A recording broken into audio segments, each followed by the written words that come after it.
My name is Katy Malone. I'm the Curator of Academic Programs at the McClung Museum at the University of Tennessee in Knoxville. And today I'm here with another How to Read an Object video. This one's on curatorial choice, and let's get started.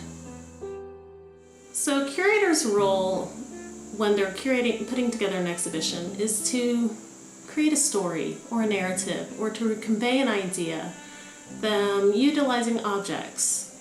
And to kind of illustrate that, I'm going to focus on one single object as a centerpiece. Now, as a curator, you would want to know a lot of different things about this object. And this is an object out of my house, so I'm going to touch it, but know that in a museum that's not necessarily what you do without gloves. But this object, let's examine it as a curator would, is a piggy bank. So you can kind of see that there's some money inside.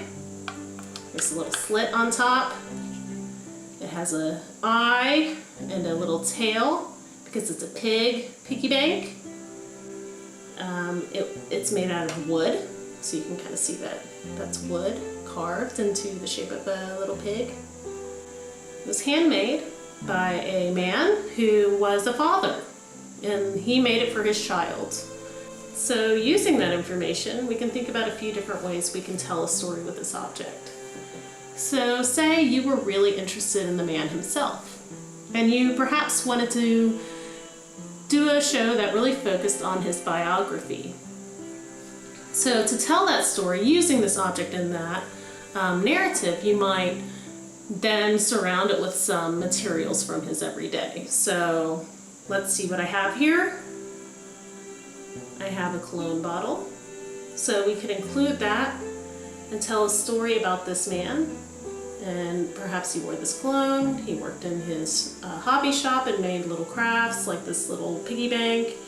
So he was a father. And you could really focus your story on the man himself and use objects to do that, tell that story. But perhaps you don't want to focus on the biography of the man. Maybe you're really interested in the fact that this is a piggy bank, which is a real specific cultural touchstone for some people. So this would not make sense in that instance. What would make sense is another piggy bank. Right? So you could talk about the act of childhood saving. You could talk about the narrative around piggy banks and the history of piggy banks. Or maybe this object, you want to focus on woodworking and the act of making things. So this wouldn't tell that story. In order to create a different context around craftsmanship and making, maybe you'd include some tools. So you could talk about wood carving.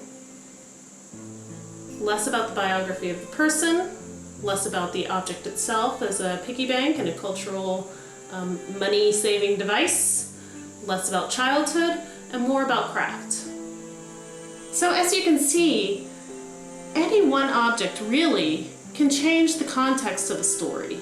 It's almost like pulling a word out of one sentence and putting it into another sentence. It might change the meaning. As a curator, your job is to create your narrative, to create your story and to create your perspective, and then to relay that in a way that you're taking your visitors and your guests on a little journey through your idea.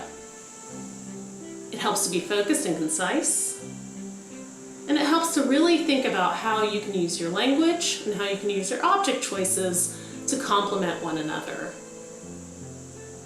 So with that, I thank you for joining me today as we talk a little bit about curatorial choice, and I hope this gave you some idea of how a curator goes about putting together an exhibition and how they use objects to get across their ideas and tell a story.